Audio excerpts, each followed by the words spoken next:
Okay, great. I trust that I'm audible. I prefer POIs in chat, so please don't interrupt my speech. I'll hopefully take a POI at the 5th minute, preferably from CO, but OO is fine as well.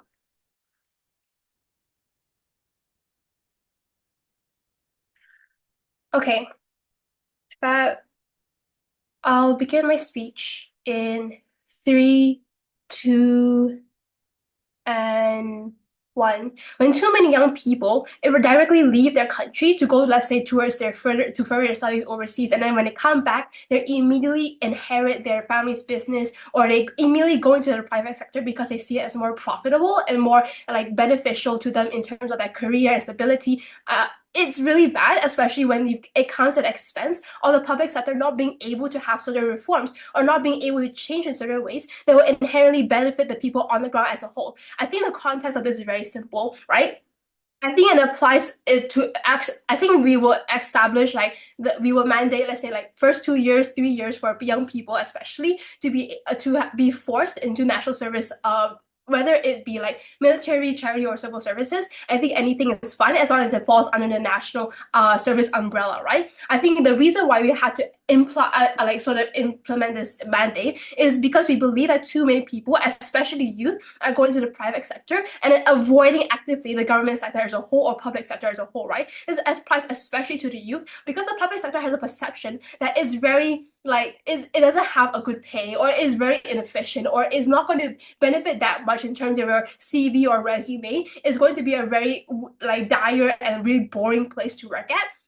Which through this mandate we believe going to really like change the perception of this. But even if not, we're at least going to be able to improve the system in certain aspects that would benefit people on the ground. I have three arguments in this speech. First of all, the lack of exposure to these public sector like industries or like services is an harm inherently under opposition, as occurring under opposition, that should be mitigated and minimized to a large extent through this mandate. Secondly, I'm going to talk about the benefits of joining these public sectors for the youth and also for the government. But thirdly, I'm also going to talk about how this will actively help the public sector as a whole in terms of like the government also being more incentivized to like improve the system in some ways. First of all, the lack of exposure is a really harm inherently under opposition that should be mitigated. Why? Because a lot of these youths, they don't really understand how the country is run. They don't understand how the democratic processes is run in the country. They don't understand a lot of systems, like social services or stuff like that, that happen actively around them. So therefore, they're more hardly able to empathize with the nation and the government as a whole. But more importantly, they're also hardly able to empathize with people on the ground. Let's say like people who go for charities in their own country, right? Or like ethnic groups in their own or certain ethnic groups in their own country. They're hardly likely to be able to empathize really strongly with them, right? Because they already associate their perception of the public service to be quite bad and inefficient, and they want to dissociate themselves also actively from the public services because they don't think they will want to be included. They don't think that is a point of them being included because, oh, what impact are they going to make? What kind of change are they going to bring at the end of the day, right? Which means that the youth, in a sense, is privileged in certain aspects, especially when it comes to like, oh, really financially wealthy youth who have like really rich parents that are able to go anywhere in the world, and they end up choosing like the private sector instead of giving back to society, right? Because through this mandate, at least when you expose the youth to how your society is run, to the multiple groups of people in your own country, at least you're able to create more awareness or instill that kind of awareness and understanding within the youth about how public systems are executed in a status quo at the very least. At the very least, they have a better idea of how public services are executed and how the government is working through these public services, right? I think this is more, I'll take a POI later. I think this is important in a case, especially when you're able to like be more when you enforce all the youth to be able to be part of these public services, you inherently are like logically increase your chances of keeping more youth within like working in these public services, right? I think a lot of these youth also, therefore, through these services, are able to have ideas on what kind of reforms or changes need to be made in a system, and they're able to work towards that at the end of the day because they want to push for a better, like a more efficient system for people on the ground, because they feel some sort of awareness when of how people are being treated with these systems. Secondly, the benefits of joining these public services for the youth especially. Firstly, you develop empathy towards your society. You develop more understanding for everyone or like majority in your society, which is better for technically everyone in a status quo as well as future generations. I think this applies especially to countries that are more culturally and ethnically diverse. For example, Malaysia and Kenya, who have a lot of like ethnic groups that are that have like maybe certain prejudices within between them, because at the end of the day, when you are able to be part of these national services or public sectors, you begin to have like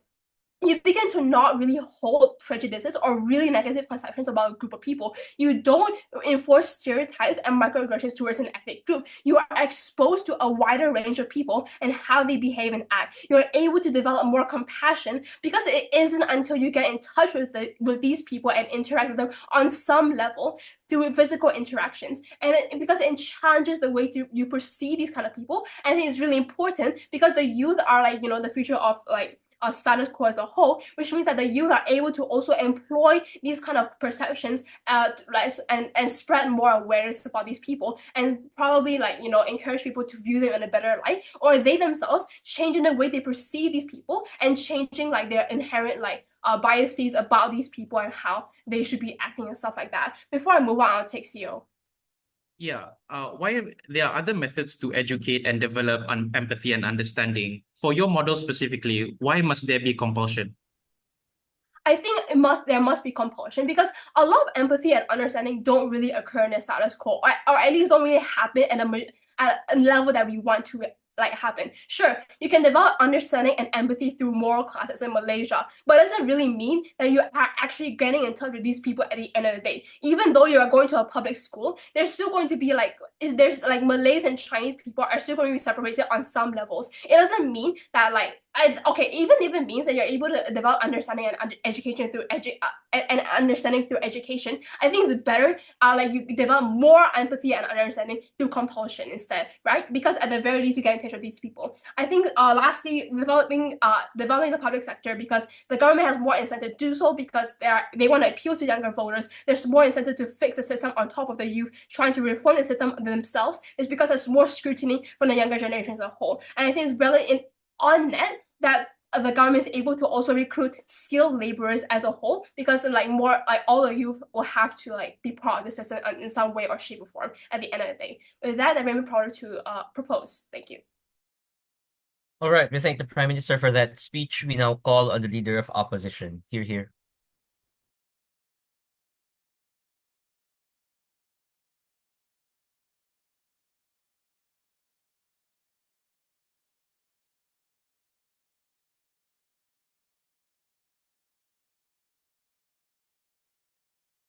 Can I be heard?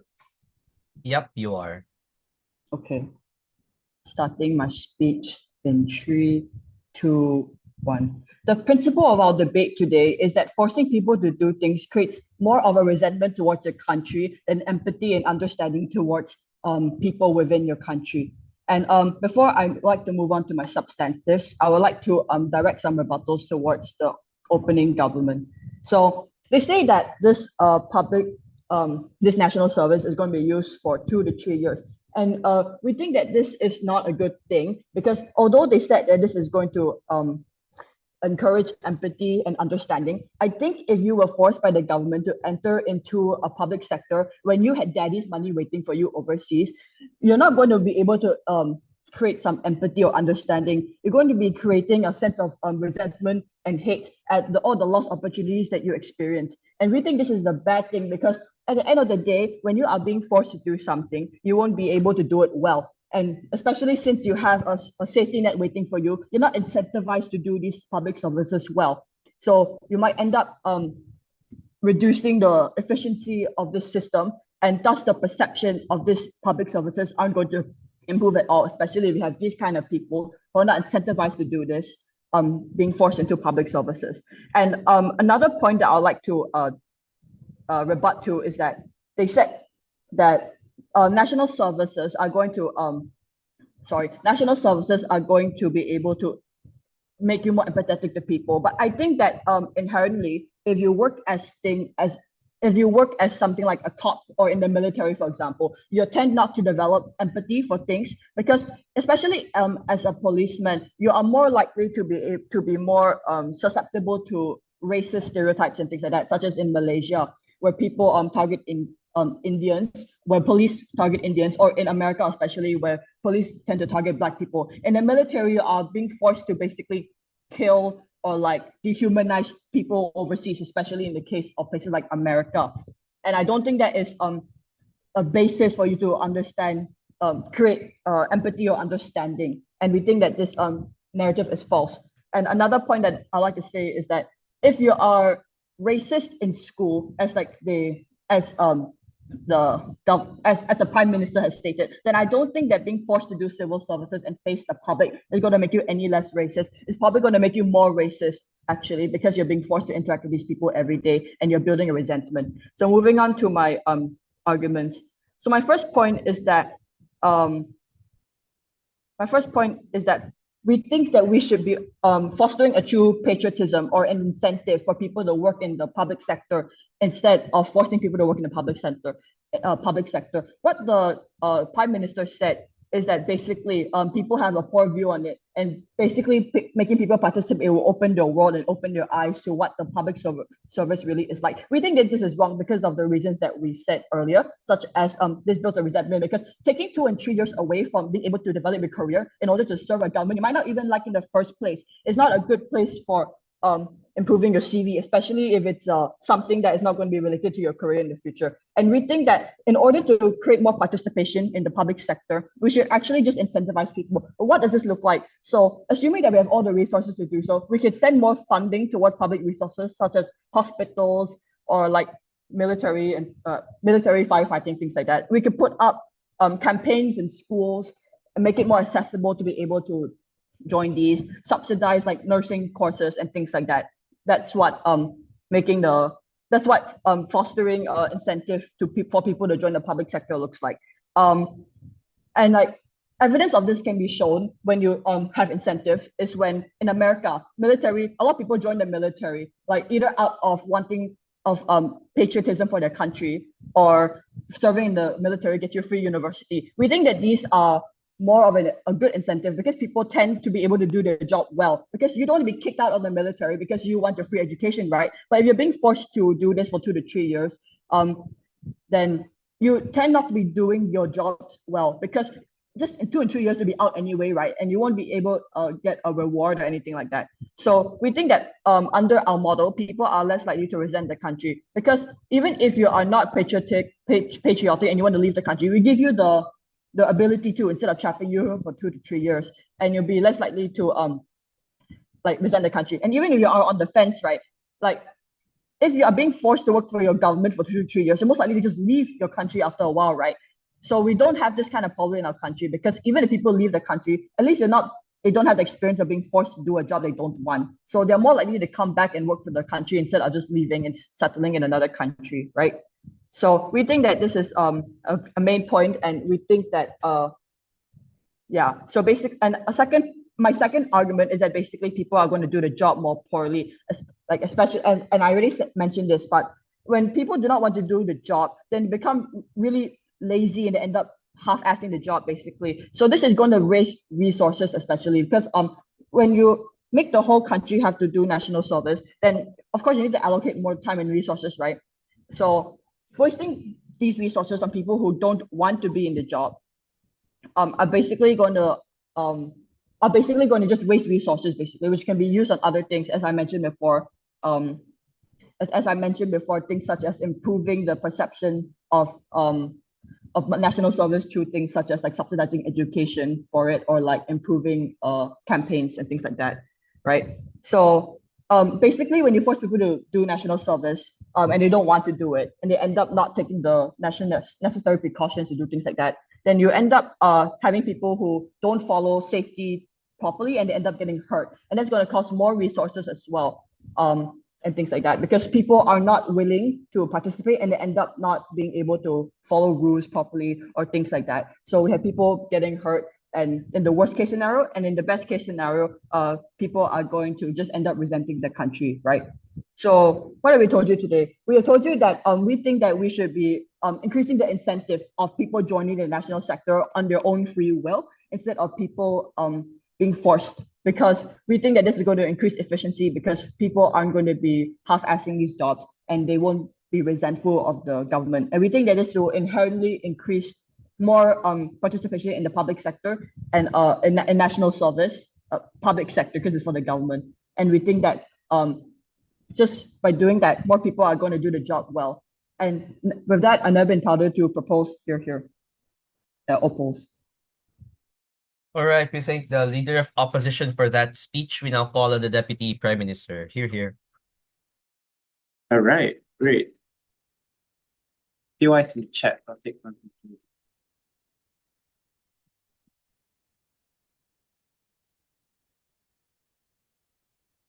On the outset, I want to be clear that OG wins on two very clear metrics. The first is that we get a much more democratically engaged nation, which looks like creating a more integrated and empathetic society in the way that people vote for policies and the ways that they interact with others. They're much less likely to be discriminatory. This also creates greater engagement with state mechanisms, which increases the pressure for reforms and better service. And I also want to observe that as much as the leader opposition complains about this policy, they don't actually attempt to disprove the outcomes that we point out is going to happen. And I do think that given we provide the sufficient mechanisms to prove this is something that's still going to write out for opening jobs. The second thing that we're going to win on, I'm going to prove this in my speech, is that we get a much better funded and better staffed public service. This increases the capacity for state to provide public services, especially to rural places or longer-term education programs that tend to get deprioritized in the status quo because the state doesn't have enough capacity. But this also reduces the reliance on private sector outsourcing, which tends to be expensive and unaccountable. Let's first look at the first issue then on how mandatory public service builds the spirit of empathy and service. We explained in first that a lot of people who are privileged, who study in the UK, who come back and immediately work for their dad's company, don't get exposed to a lot of issues that happen in society.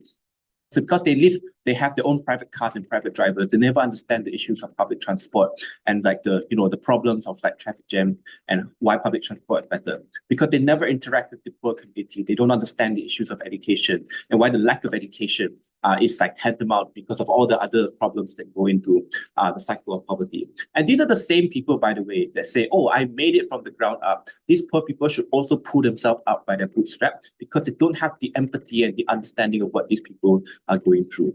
That's why we explain that going through the process, if you work in the welfare department or if you work for any charity or educational organization, you're much more likely to be directly exposed to the work, the process of public policy of directly providing services to people on the ground means you understand the kind of problems that they face. And this is exposure that you otherwise would not have gotten in the counterfactual in the status quo.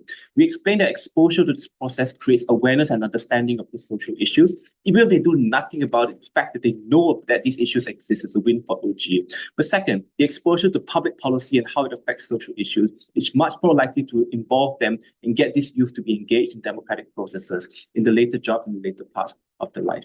What does opposition say to this? The first thing they say is that this creates resentment and hate because they're being forced. We say this is not true. One, everyone has to go through it, so everyone is at the same level. You're not likely to feel that you are held back. But secondly, the youth, especially when you're young at the start of your career, are still looking for a lot of different kinds of experiences. So many of these youth are going to appreciate the exposure, will appreciate being involved in the charity or the civil sector because there's not so much pressure on them to be forced to start their career because everyone else is at the same level as them. And I think that even they have friends, given they're engaging in work that is actually meaningful to society, a lot of these youth are actually going to enjoy the process. I don't think they're going to resent it. But even if we are forcing them, we have shown that the benefits justify overriding individual choice. We have shown that when privileged people disengage from society, when they justify things like racism and denying benefits to the poor, that is much, much worse. The process of building the empathy, process of building the understanding and civic engagement is enough to override the individual choice, which is the same principle that we use for national service. In Singapore, in South Korea, the government overrides the individual choice and forces people to be a part of that military to improve their discipline and improve their patriotism and tolerance for the country. The third thing they say under this is that people are not going to do their job poorly. One, they need to be comparative to the status quo. I'm not sure why the public sector is that amazing right now. But second, if everyone is forced to go through the system, then you get a lot more scrutiny on the entire system as a whole, which means there's a lot more accountability. And if people truly screw up the job, that they're not doing their job properly, we can hold them accountable and hold them in check by firing them and forcing them to go to another organization. But finally, we would say that the youth also care about the future career prospects. They're much more likely to want to do well so that they can catapult their job forward, which shows it is very unlikely they will do their job poorly. The final thing that opposition says is that there are other ways to instill patriotism, but they don't ever explain what these other ways are, why they are likely to work, or why they are more effective. More importantly, we point to specific incentives for people to avoid the public service because they see it as cheap and they see it as bureaucratic and not helpful for their career. These are reasons as to why people would actively avoid public service in the status quo, in the counterfactual, and that's why those people it's most important for those people to be exposed to public sector and social issues. That's much more likely to happen under our policy. The second thing they say in terms of response is that the military is discriminatory, so we won't build empathy, which assumes that the military is discriminatory without any explanation why this is the case. Secondly, they assume it's always going to be bad, with mandatory service as a huge scrutiny and pressure to reform, as I explained earlier. But thirdly, in every single other example that we explain, in welfare services, in education, women, children, social movement, all these are other cases where people build exposure to different issues, and all these things show that people are much more likely to build empathy and understanding of social issues on our side of the house. At the end of this first clash argument, whatever, we show that mandatory public service definitely builds a spirit of empathy and service, and that's great for public engagement. Yes, CEO. Assuming on both sides of the house that the government is competent, don't you think that if the government is competent, more people would volunteer to be in the government as opposed to being forced to be in the government?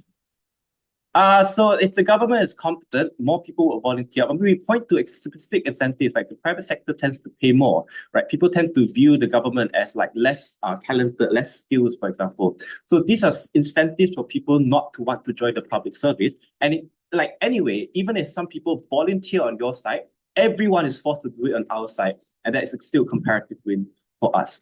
So the last part of my speech, I want to talk about how this improves capacity and why that's great. So how does a better staffed public sector reduce dependency on private outsourcing?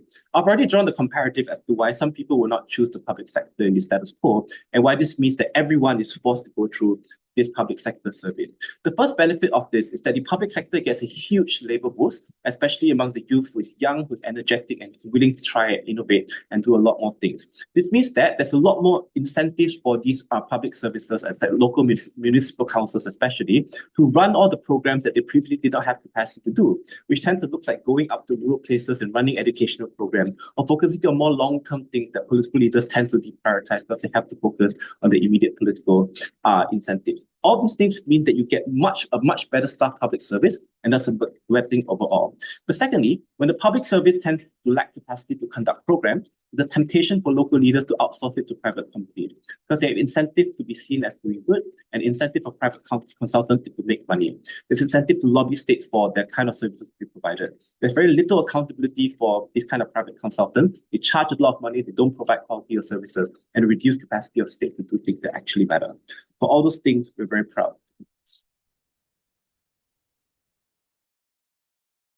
All right, we thank the Deputy Prime Minister for that speech. We now call on the Deputy Leader of Opposition. Hear, hear.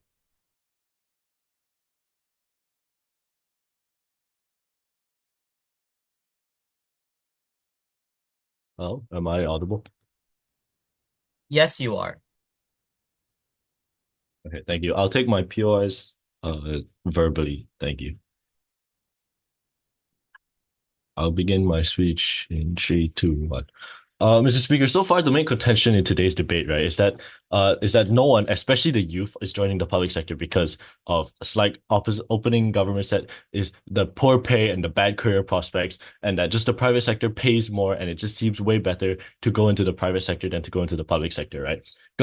SciGov's solution to this is to force people to go into the public sector instead of is to force people to go into the public sector, which on side opposition, we've already told you that forcing them to go into the public sector does nothing but actually incentivize them to leave the country and not come back, or just to never enter the public sector again because they're forced to do it unless they resent it. However, on side op, we believe that by improving the public sector, such as using the funds and pay and the funding that is going to be used on side government's policy, instead to improve the public sector to, for example, uh increase the pay and the career prospects, and to just um make the whole situation of the public sector better.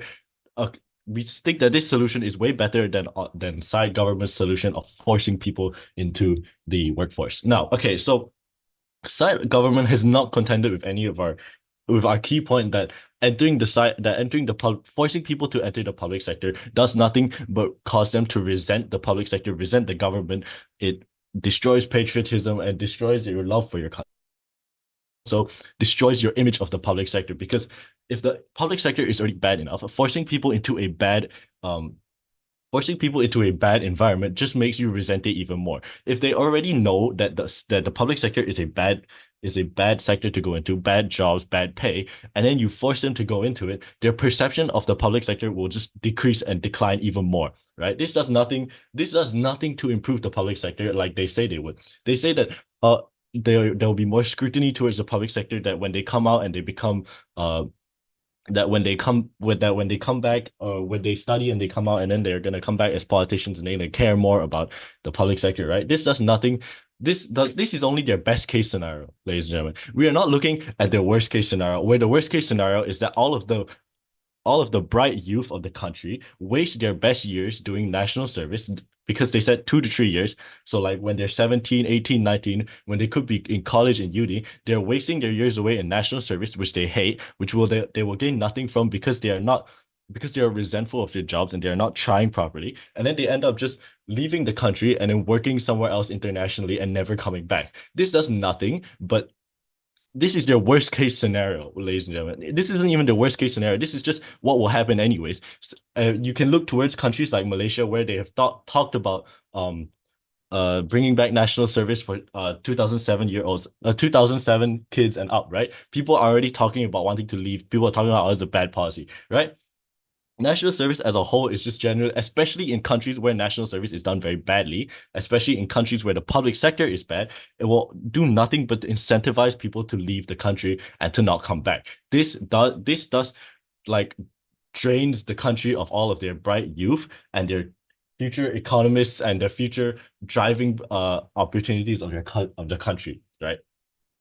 Furthermore, okay, so they said that, oh, privileged people are just gonna the privileged people just go overseas, they go and study overseas, and then they come back to their parents and inherit their parents' companies, right? And they say that, oh, if we force them into the public sector, they're going to be more likely to care more about the public sector. And they said, and it's they have this whole analogy of like the drivers and not going through traffic jams, right? That poor people go through. It's German. If you are forced to work, if you are already rich enough and privileged enough to the point where you do not care about, like, if you are so uneducated and you do not care at all about the public sector, as a rich person, as a rich person's kid who's just gonna inherit their parents' company, imagine Yeah, how why? imagine I'll take that in a bit. Imagine what kind of emotions they will feel and what thoughts will go through their head when they are forced to work in a public sector that is seen as menial labor and things that they already look down on in the general, because their perception of the public sector is already worse. I'll take that. Yeah, even in your best case scenario where people absolutely hate national service, exposure to policies in welfare and poverty helps an individual understand the process, which influences how they vote on such policies in the future. That doesn't happen in status quo. In status quo, I think in on side opposition, we believe that if you do not force the outcomes of forcing people into the public sector, as opposed to letting them care about the public sector naturally, which most people will. Most kids of most parents are not on the top 1%, right? A lot of politicians do not come from the top 1%. A lot of politicians are from, say, like middle class or somewhat wealthy, and they still manage to care about the public sector in some way or some form. And this happens best when it happens naturally, when they realize by themselves that the problems are bad. If you are forced into the public sector, like I said, if forcing them into the public sector at a young age only causes them to resent the government more and causes them to leave the government. Okay, so I'm gonna move on to my one point really quickly. So we already said that people will do the job more poorly, right? So this is because resources are spread so thin on the training. We're gonna be training so many people. We're gonna be training the entire country's youth on such a large scale in so many different jobs. This not only this not only requires a ton of training, it also takes away from proper training that actual willing workers to go to the public sector could have been done for, right? They could have received proper, like good training, but instead the training is so diluted because of all of this youth who are not even going to want to do the job properly, right? They're already reluctant and like not wanting to be there, and then it just ends up making the quality of the training poor, and it affects the public sector as a whole because these people are going to leave anyways, but the workers who are actually willing to work in the public sector will just have poorer training because of it, right? So the training will not be like focused enough, so it'll be like a big classroom or whatever. It doesn't matter, right? So then no good work experience can be derived from the people, and if they don't work in the actual ways that they're supposed to be working in the public sector, they will not realize all of the benefits that side public government proposes, right? They say that you're going to gain empathy, but if you are not trained properly, if you are not working properly, because like there's so many people, some people will definitely be like neglected or not be given as many jobs or not be given as many things to do. They will not end up not benefiting from all of these things that side government says because they're not like on the ground, because they're not trained properly, they're not working properly. Instead, they just end up resenting the government, right? This just wastes time, money, resources that could have been used to improve the government, the private sector, public sector, um, instead of wasting it on national service, people doing national service who don't even want to do it in the first place. Uh, and with that, I end my speech. Thank you very much. All right, we thank the Deputy Leader of Opposition for that speech. We now call on MG. Here.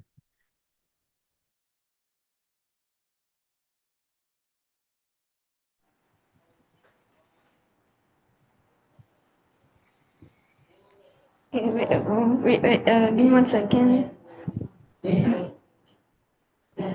Okay, I'll start my speech in 3, 2, 1.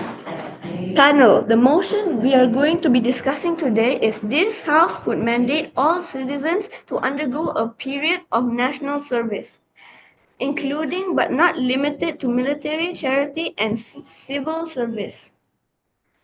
I will present two compelling arguments to justify why this mandate is not only necessary but also profoundly beneficial. First and foremost, mandating national service is a powerful mechanism for promoting civic responsibility and fostering national unity. By requiring all citizens to engage in national service, we ensure that every individual has the opportunity to contribute directly to the well-being of our society. This collective participation participant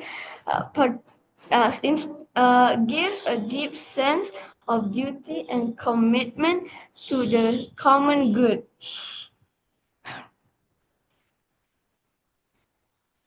When citizens are involved in military service, charity work, or civil service, they are exposed to the importance of their role within the large framework of society. For instance, military service instills discipline and teamwork, while charity works enhance empathy and social awareness. Civil service roles provide insights into public government and infrastructure. Each of these experiences help individuals appreciate the value of their contribution and reinforcement the idea that they afford are crucial for the fundamenting and progress of nation. Furthermore, national service programs bring together individuals from diverse backgrounds, creating opportunities for them to interact and collaborate with people.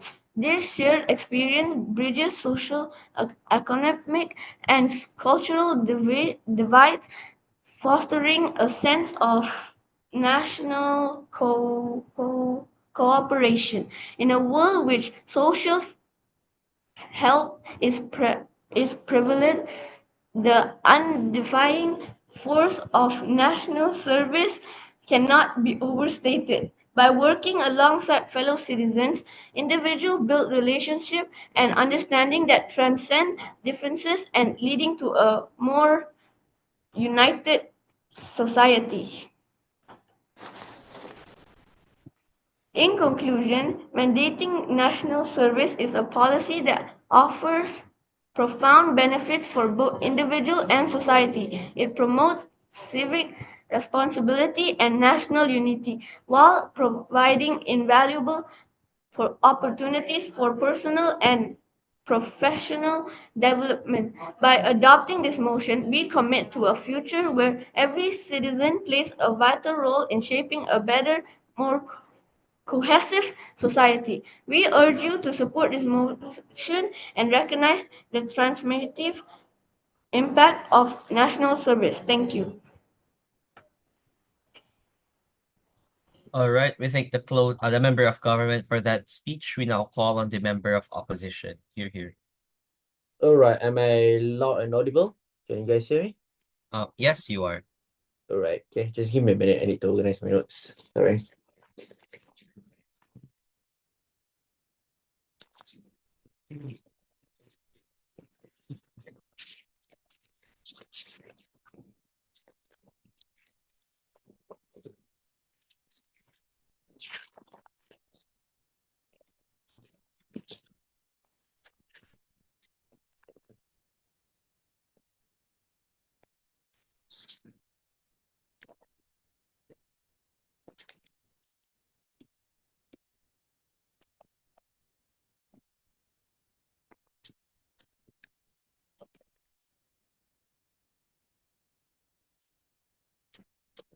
Okay, I'll start my speech in 3, 2, 1, go.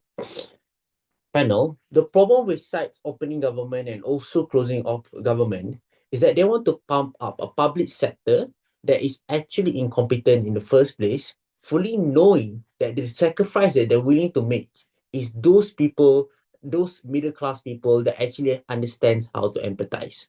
The main thing that comes from opening government is that if you were to force everyone to commit to national service, that it means that you're able to build empathy, it means that you're able to build unity, and it means that you're able to have some sort of patriotism. This is fundamentally wrong on a cultural basis. But before moving on, few key pieces of responses.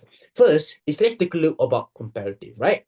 Because panel, when we talk about comparative, we need to understand the idea of the idea of opportunity cost, because opening government came out into this debate and told you, if everyone is forced into joining the national service, then it means that the public service will be more efficient and on power in the first place, right? But then when we take a look at the characterization of the prime minister again, they already told you that national service will take 1 to 2 years. It means that most of the time, the people that will actually be doing national service will lose 2 years of their life. They will lose 2 years of their life doing something that they don't even want to do. They're losing 2 years of their life doing something that they're not even good at. It means that this may look like how people will literally have to delay their studies or even go into the workforce much later into their life because the government wants them to mingle around with other people and quote unquote empathize. So what's the problem with this panel? First, is that when you do delay their ability to study or delay their ability to go into the workforce, it means that you have a slower rate of upskilling. It means that people can't develop their skills properly because the government doesn't know what's best. For example, if you are better at economics, most of the time, the government won't really know that, and you might be put into the military or even be put into the education sector. Sure, there might be a chance for the government to do aptitude tests in the first place, but most of the time, those aptitude tests to determine your sector or your national service sector is inefficient at best because you don't really give the people the ability to decide which sort of sector they want to go to in the first place.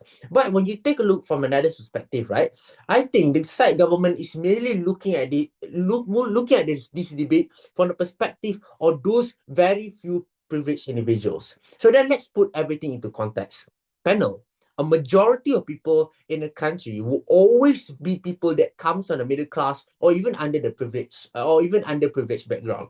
The main thing that always comes from side opening government is all about we need to build empathy.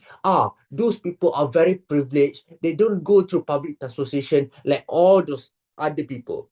But then the problem here still stands that when you do mandate everyone to join national service, it means that everyone will have to go. This will look like how poor people who don't have the ability to study now have to go and spend 2 years of their life working for the government in the first place. And to be honest, when you do take a look at the idea of empathy in the first place, it's necessary because those people who come from the middle class already have understanding of the suffering of those people in the first place. So then, because you want to teach certain privileged people the idea of empathy, it means that you then hamper the development of the very majority that they want to protect in the first place. Because this is very harmful for two main reasons. Because they are the normal middle class people, most of the time they are not privileged enough. Most of the time they don't really have the ability to work in their father's company. It means that they can't get jobs easier because all of those people who are privileged has the higher ground. And second, because they are working in national service, it means that most of the time those national service tend to have less pay as compared to all the others private sector. So this means that at the end of the day, they will cause a higher resentment towards the public sector in the first place because the government is literally forcing you to do things that you don't really want. So that's the main difference between closing opposition and opening opposition. This is something that's very necessary because opening opposition did not even touch on about the idea of the middle class. So then let's move on to my first argument today about how national service doesn't necessarily help national unity.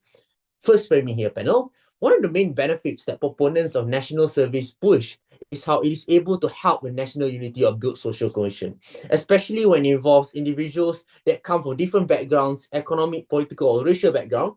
But the problem here still stands that a lot of those racial tensions or racial fields come from different views of issues and principle. But most of the time, when you do involve people in national service, it does not necessarily mean that those issues are solved. So just because you force them to work together, it doesn't mean that they'll suddenly come eye to eye. So then, how does it work? First layer of analysis, three reasons. A is because we need to take a look at the fundamental difference in principles between racial background groups.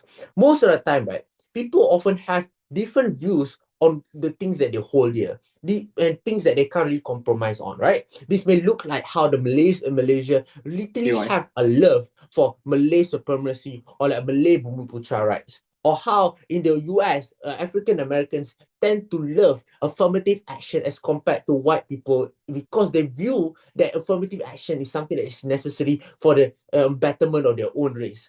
Second reason is because, Before right, six. a lot of national service, a lot of national service often focuses on uniformity and tend to push on a national agenda. But the problem here still stands that we want to push on a national agenda. Most of the national agenda tend to be government agenda. So when we take a look at the very nature of national service, most of the time you will literally have the government pushing on literal political propaganda.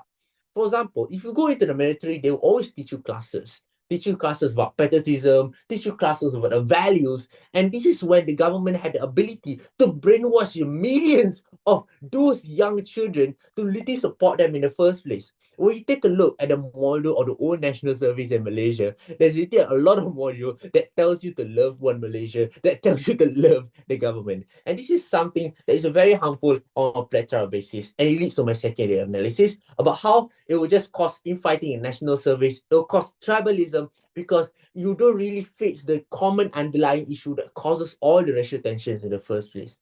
So because of this, big CEO. Thank you so much. We thank we thank the member of opposition for that speech. We now call on the government whip. Here.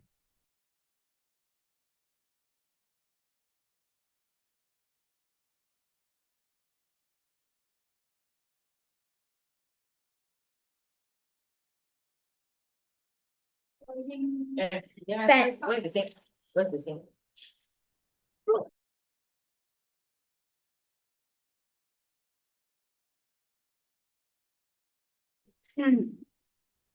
Panels, today I'm here to discuss a topic close to my heart, the impact of mandatory national service on our youth.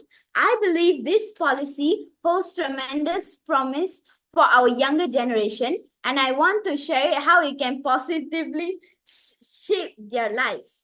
One, personal growth and development. Imagine a young person stepping into the world full of potential but needing direction.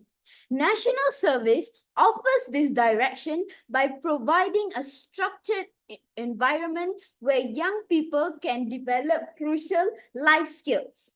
Through roles in the military, civil services, or charitable organizations, they learn discipline, leadership, and teamwork.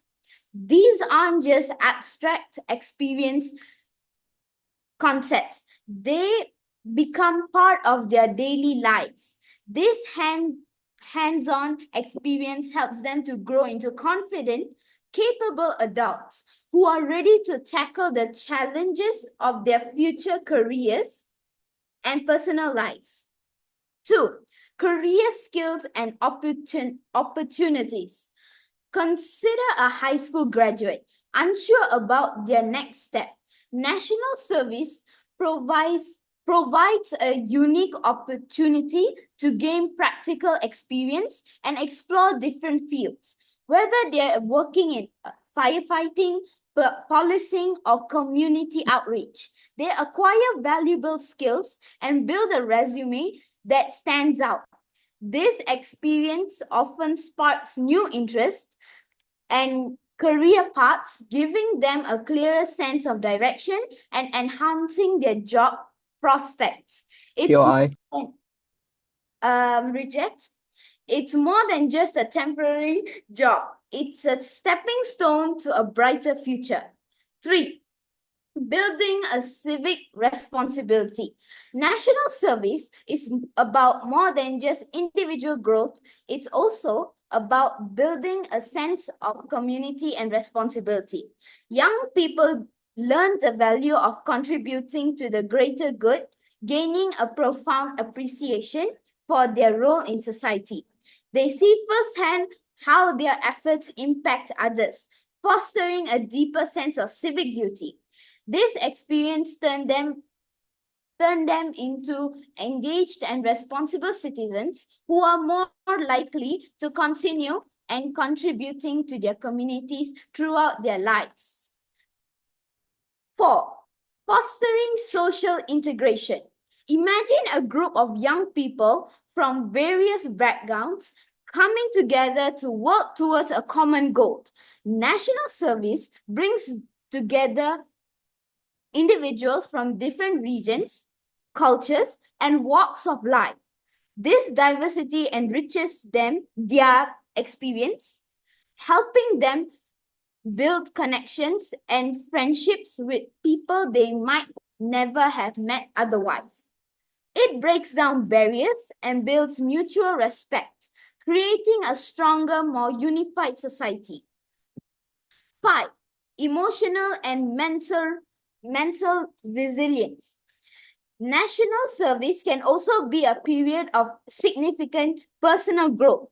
Facing and overcoming challenges in a supportive environment helps young people develop resilience and coping skills. They experience the satisfaction of making a difference with boost their self-esteem and provides a sense of purpose. For many, it's a transformative experience that helps them navigate personal challenges and emerge with a more positive outlook on life. 6. Addressing concerns. Some may worry that mandatory service could negatively impact young people, citing concerns about motivation and personal freedom. However, well-designed programs can address these issues. By offering a range of roles and opportunities, national service ensures that participants can find areas where they feel engaged and motivated. The structured support of training they receive help them succeed and find personal meaning in their life, in their work. 7, preparing for the future. Lastly, national service equips young people with skills and experiences that prepare them for future challenges. In today's complex world, abilities like teamwork, problem solving, and adaptability are crucial. The training and experiences gained through national service provide them with tools to handle various situations and excel in their future endeavors. It's an investment in their future, making them better prepared for the demands of tomorrow. In summary, mandatory national service has the potential to profoundly impact our youth.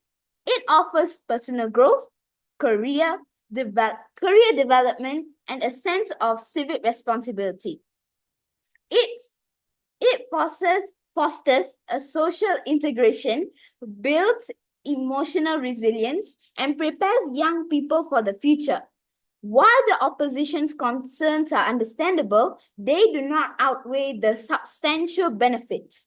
By supporting this policy, we invest in the future of our young people and ultimately the strength of our society. Thank you. All right, we thank the government whip for that speech. We now call on the opposition whip. Here. Hi, can you give me a few seconds? Yeah, sure thing.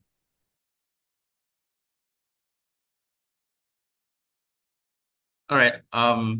Your eyes in chat. I'll definitely take one, preferably from opening, preferably at the 5th minute. All right. Starting my speech in 3, 2, 1.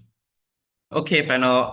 This is how I'm going to structure my speech. Firstly, I'll just explain again, like what my member of opposition explained and why is it very crucial to this debate. Secondly, I'll weigh these arguments that are in direct opposition to what OG has said. And lastly, is extraneous rebuttals towards CG, and then completing certain incomplete arguments that came from OO, therefore like co-opting their argument.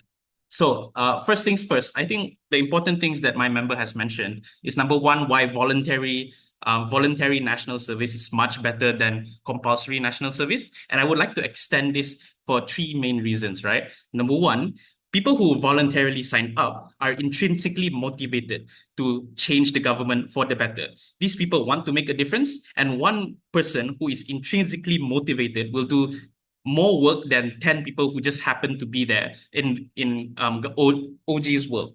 This motivation often leads to higher commitment, higher productivity, and a higher dedication to change the government from what it is to what it can be better.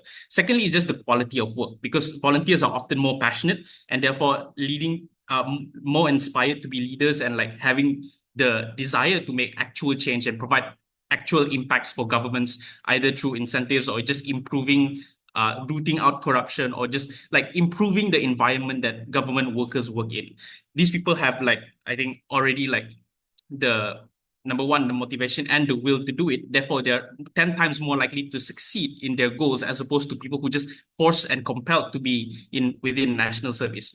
There's never an explanation on why people who are compelled to on government side be actually dedicated to serving the government's cause, because they just say that, okay, yeah, here, once they're in this government service, therefore they'll be aware, they'll be empathized. However, they never explain how they would impact the government or change the government for the better.